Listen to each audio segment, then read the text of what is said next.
नमस्कार दोस्तों। एक बार नई कुछ बातें लेकर आपके सामने फिर से उपस्थित हुआ हूँ। पृथ्वी का वंश कैसे शुरू हुआ, कहाँ से उसकी शुरुआत हुई, कौन थे शुरू के लोग। ब्रह्मर्षि वशिष्ठ विश्वस्रष्टा ब्रह्मा जी के मानस पुत्र हैं। सृष्टि के प्रारंभ में ही ब्रह्मा के प्राणों से उत्पन्न उन प्रारंभिक 10 मानस पुत्रों में से वे एक हैं, जिनमें से देवर्षि नारद के अतिरिक्त शेष 9 प्रजापति हुए।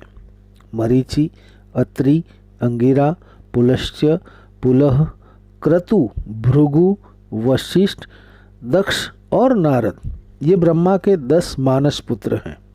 इनसे पहले सबसे पहले ब्रह्मा जी के मन से संकल्प से कुमार चतुष्टय सनक, सनंदन, सनातन और सनत कुमार उत्पन्न हुए थे, किंतु इन चारों ने प्रजा सृष्टि अस्वीकार कर दी। सदा 5 वर्ष की अवस्था वाले बालक ही रहते हैं। इन चारों की अस्वीकृति के कारण ब्रह्मा जी को क्रोध आया तो उनके ब्रह्मद्य से भगवान नील लोहित रुद्र उत्पन्न हुए। इस प्रकार सनकादि कुमार तथा रुद्र वशिष्ठ जी के अग्रज हैं। भगवान ब्रह्मा ने अपने 9 पुत्रों को प्रजापति नियुक्त किया। इन लोगों को प्रजा की सृष्टि, संवर्धन तथा संरक्षण का दायित्व प्राप्त हुआ। केवल नारद जी नैष्ठिक ब्रह्मचारी बने रहे। इन 9 प्रजापतियों में से प्रथम मरीचि के पुत्र हुए कर्दम जी। कर्दम ने स्वयंभू मनु की पुत्री देवहूति का पाणी ग्रहण किया। कर्दम जी के 9 पुत्रियां हुई और पुत्र के रूप में भगवान कपिल ने उनके यहाँ अवतार ग्रहण किया। कर्दम ने अपनी पुत्रियों का विवाह ब्रह्मा जी के मानस पुत्र प्रजापतियों से किया। वशिष्ठ जी की पत्नी अरुंधति जी महर्षि कर्दम की कन्या हैं। भगवान ब्रह्मा ने सृष्टि के प्रथम कल्प में ही वशिष्ठ जी को आदेश दिया, वत्स, तुम सूर्य वंश का पौरोहित्य संभालो। जैसे विश्व व्यवस्था पूर्वक चलता है, वैसे ही समाज भी व्यवस्था पूर्वक ही चलता है। यदि समाज को सुदृढ़ रखना है तो उसकी व्यवस्था सुदृढ़ रहनी चाहिए। यह व्यवस्था तभी सुदृढ़ रहेगी जब वह समाज के सदस्यों की शक्ति एवं स्वभाव को ध्यान में रखकर बनी हो। वैदिक धर्मानुयायी मनुष्य जीवन में धर्म को प्रधान मानता है, किंतु अर्थोपार्जन और परिवार के रक्षण पोषण में लगा गृहस्थ धार्मिक दायित्वों को स्मरण रखें और प्रमादहीन होकर उनका ठीक समय पर निर्वाह करता रहे, यह संभव नहीं है। न यही संभव है कि प्रत्येक व्यक्ति वेद एवं कर्मकांड का भी निष्णात बने और दूसरी विद्याओं का भी। इसलिए समाज को पुरोहितों की आवश्यकता होती है। पुरोहित का अर्थ है कि वह अपने यजमान का हित पहले से सोच लेता है, उसके अनुसार समय पर यजमान को सावधान करके उससे धार्मिक दायित्व संपन्न कराता है। वेद शास्त्र एवं वैदिक कर्मों का वह विद्वान होना चाहिए। वशिष्ठ जी को ब्रह्मा जी की आज्ञा सुनकर प्रसन्नता नहीं हुई। उन्होंने प्रार्थना की, पौरोहित्य कर्मशास्त्र निंदित है, क्योंकि इसमें लगे ब्राह्मण को पराश्रित रहना पड़ता है। वह आत्मचिंतन के स्थान पर यजमान और यजमान के हित चिंतन में लगे रहने को बाध्य होता है। उसकी आजीविका यजमान पर निर्भर है, अतः यजमान की प्रसन्नता का उसे ध्यान रखना पड़ता है। यजमान में यदि कृपणता, अश्रद्धा आ जाए तो पुरोहित में चाटुकारी, लोभ, छल आदि दोष आए बिना नहीं रह सकते। ब्राह्मण को संतुष्ट तपस्वी होना चाहिए, तब वह पराये का भार लेकर परमुखापेक्षी क्यों बने। ब्रह्मा जी ने समझाया, तपस्या से एकांत चिंतन ध्यान से जिसको पाने की कामना की जाती है, वे परात्पर पुरुष इस सूर्य वंश में आगे उत्पन्न होने वाले हैं। तुम्हें उनका सानिध्य, उनका आचार्यत्व प्राप्त होगा। सूर्य वंश का पौरोहित्य स्वीकार करने से ये सब फायदे होंगे। वशिष्ठ जी ने जब यह सुना तो सहर्ष अपने पिता सृष्टिकर्ता का आदेश स्वीकार कर लिया। वे सूर्य वंश के पुरोहित बन गए। लेकिन सूर्य वंश का यह पौरोहित्य इस वैवस्वत मनवंतर में आकर सीमित हो गया। भगवान सूर्य के पुत्र श्राद्धदेव मनु के 10 पुत्र थे।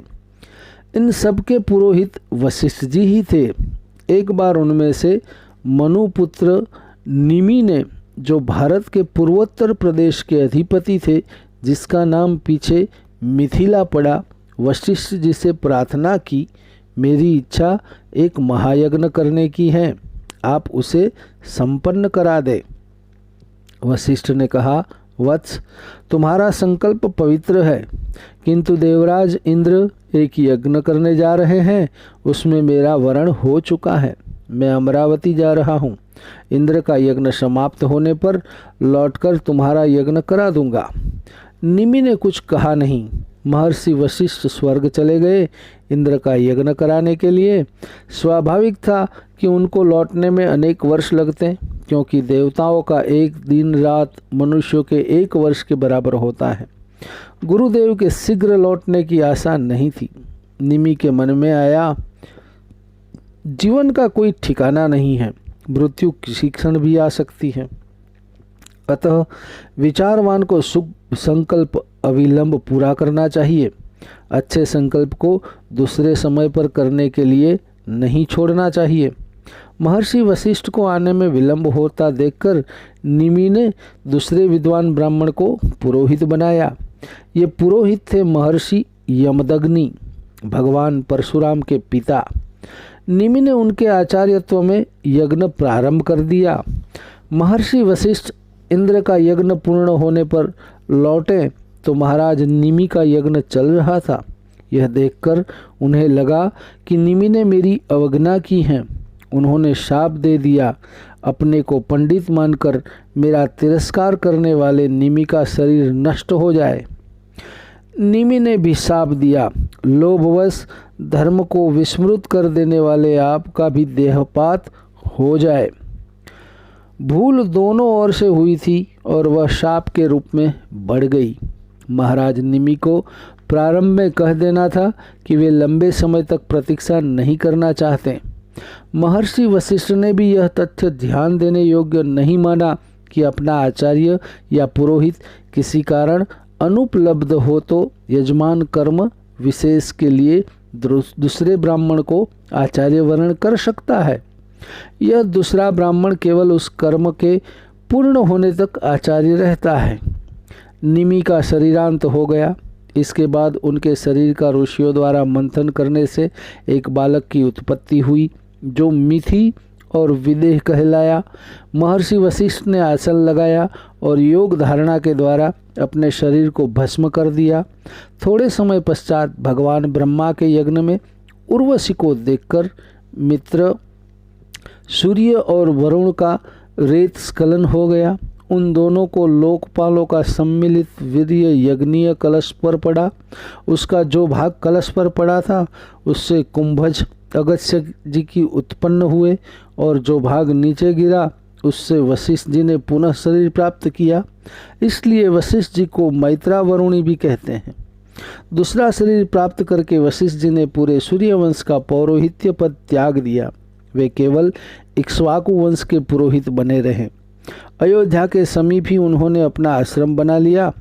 दूसरी मुख्य बात यह हुई कि वह नवीन देह की प्राप्ति के साथ महर्षि वशिष्ठ परम शांत हो गए।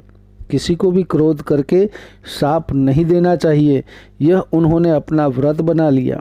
अतः पीछे विश्वामित्र के द्वारा बहुत अनर्थ करने पर भी वे शांत ही बने रहें। महर्षि वशिष्ठ ब्रह्मा जी के मानस पुत्र होने से, मित्र एवं वरुण के वंशोद्भव होने से भी दिव्य देह हैं।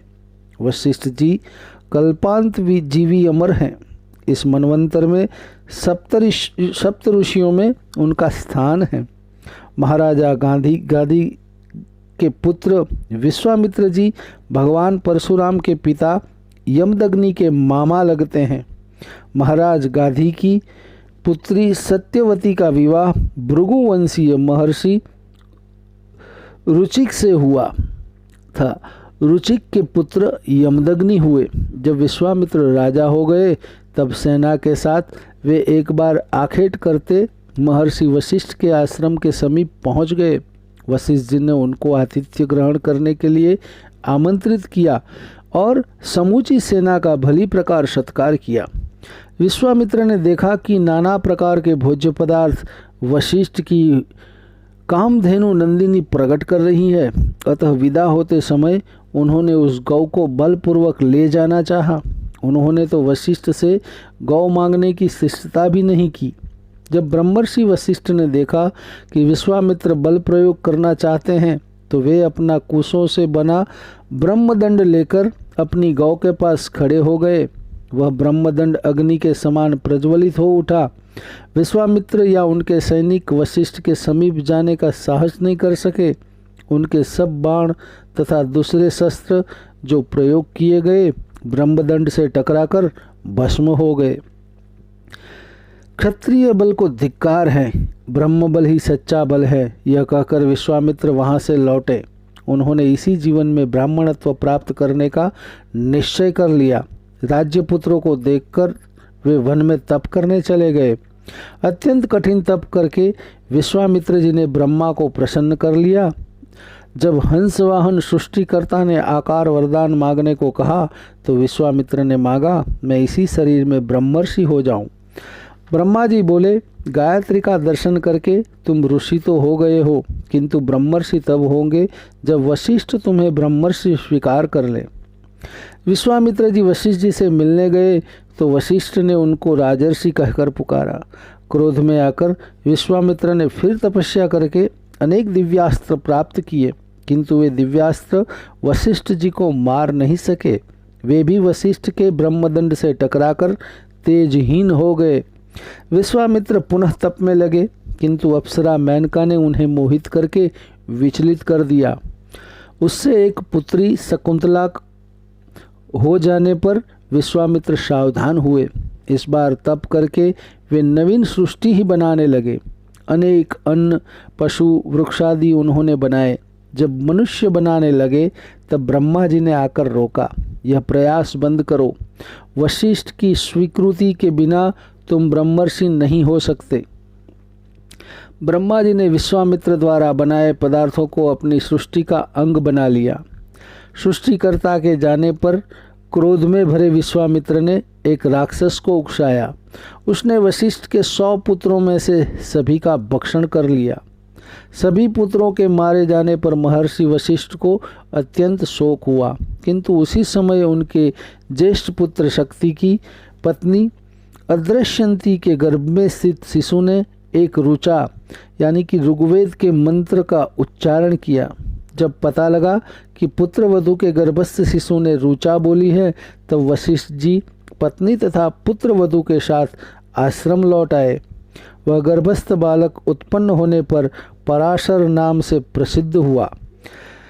यह सब हुआ, इतना दुख, सब पुत्र मारे गए, किंतु महर्षि वशिष्ठ को क्रोध नहीं आया। उन्होंने विश्वामित्र को न शाप दिया न उनके प्रति द्वेष मन में आने दिया। दूसरी ओर विश्वामित्र को इतना विनाश करके भी कोई लाभ नहीं हुआ। वशिष्ठ उन्हें ब्रह्मर्षि कहने को उद्धत नहीं थे। इस कारण अत्यंत क्षुब्ध विश्वामित्र ने छिपकर वशिष्ठ को मार डालने का निश्चय किया। वे अस्त्र शस्त्र लेकर रात्रि में वशिष्ठ के आश्रम आए और आघात का अवसर पाने की प्रतीक्षा में लता कुंज में छिपकर बैठ गए। चांदनी रात्रि थी। महर्षि वशिष्ठ रात्रि के प्रथम प्रहर में पत्नी के साथ कुटी से बाहर एक वेदी पर बैठे थे। देवी अरुंधति ने कहा, कैसी निर्मल धवल चंद्रिका है। वशिष्ठ कहे, यह दिशाओं को वैसे ही उज्जवल कर रही है जैसे आजकल विश्वामित्र का तप और तेज। छिपे बैठे विश्वामित्र ने सुना और उनका हृदय पुकार उठा, एक यह महापुरुष है कि मेरे जैसे शत्रु की, उस शत्रु की जो इसके 100 पुत्रों का हत्यारा है, एकांत में पत्नी से प्रशंसा कर रहा है, और एक मैं अधम हूँ कि रात्रि में धोखे से उसकी हत्या करने आया हूँ। धिक्कार है मुझे। विश्वामित्र ने सब अस्त्र शस्त्र फेंक दिए और दौड़कर वशिष्ठ के चरणों पर क्षमा क्षमा पुकारते गिर पड़े। महर्षि वशिष्ठ ने आदरपूर्वक उन्हें उठाकर हृदय से लगाते हुए कहा, ब्रह्मर्षि विश्वामित्र, आप यहाँ इस समय? विश्वामित्र निहाल हो गए, उनके प्राण परितृप्त हो गए। रुदन का वेग शांत होने पर उन्होंने हाथ जोड़कर पूछा, भगवान, आपने मुझे सदा राजर्षि कहा, आज क्या हो गया कि आपके श्रीमुख से मुझे ब्रह्मर्षि संबोधन प्राप्त हुआ? वशिष्ठ जी बोले, आप ऋषि तो है ही, लेकिन शस्त्र ग्रहण और अभीष्ट को शस्त्र बल से प्राप्ति का प्रयत्न क्षत्रिय का धर्म है। जब तक आप उस रूप में थे, मैं आपको राजर्षि न कहता तो भला क्या कहता? उसे त्याग कर आपने जब यह ब्राह्मणोचित क्षमा धारण की, ब्रह्मर्षि तो हो ही गए। मैंने आपको ब्रह्मर्षि कहकर कोई आप पर उपकार तो किया नहीं। तभी से विश्वामित्र जी ने अस्त्र त्याग कर दिया। वे भी किसी को साप न देने का व्रत लेकर परम शांत हो गए। वे गंगा तट पर आश्रम बनाकर रहने लगे। परम तपस्वी, परम शांत, अमित तेजा ब्रह्मर्षि वशिष्ठ रघुकुल के इक्ष्वाकु वंश के कुलाचार्य रहे। तब तक रहे जब तक मर्यादा पुरुषोत्तम ने अवतार धारण करके पृथ्वी को धन्य किया। श्री रघुनाथ के साकेत पधारने पर वशिष्ठ जी पत्नी के साथ अपने सप्तर्षि वाले धाम में जाकर निवास करने लगे। कुश का पौरोहित्य तो वशिष्ठ जी के पौत्र महर्षि पराशर ने किया। ऐसे महर्षि वशिष्ठ जी को पुनः पुनः नमस्कार हो। ब्रह्मानंदम परम सुखदम केवलम ज्ञानमूर्ति द्वंद्वातीतम गगन सदृशम तत्वमस्यादि लक्ष्यम एकम नित्यम विमलमचलम सर्वदिशाक्षीभूतम भावातीतम त्रिगुण रहितम श्री वशिष्ठम नतास्मम। जो ब्रह्मानंद स्वरूप अथवा ज्ञानोपदेश द्वारा ब्रह्मानंद की प्राप्ति कराने वाले परम सुखद अद्वितीय ज्ञान मूर्ति, द्वंद्वों से रहित, आकाश सदृश निर्मल तत्वमसी आदि वेदांत महावाक्यों के लक्षार्थ रूप एक नित्य निर्मल निश्चल संपूर्ण बुद्धिवृत्तियों के साक्षी, समस्त भावों से परे तथा तीनों गुणों से रहित है, उन परब्रह्म स्वरूप श्री वशिष्ठ जी को हम नमस्कार करते हैं, हम नमस्कार करते हैं, हम नमस्कार करते हैं। दोस्तों, ये थी महर्षि वशिष्ठ जो इक्ष्वाकु वंश के कुलगुरु थे, उनकी कहानी और कैसे ये कहानी की रचना हुई। तो ये सब आपने जाना। ऐसी कुछ कहानी लेकर फिर से आपके समस्त उपस्थित रहूँगा। तब तक मुझे प्रबोध दवे को आप आज्ञा दीजिए। नमस्कार। ओम नमः शिवाय। हरि ओम।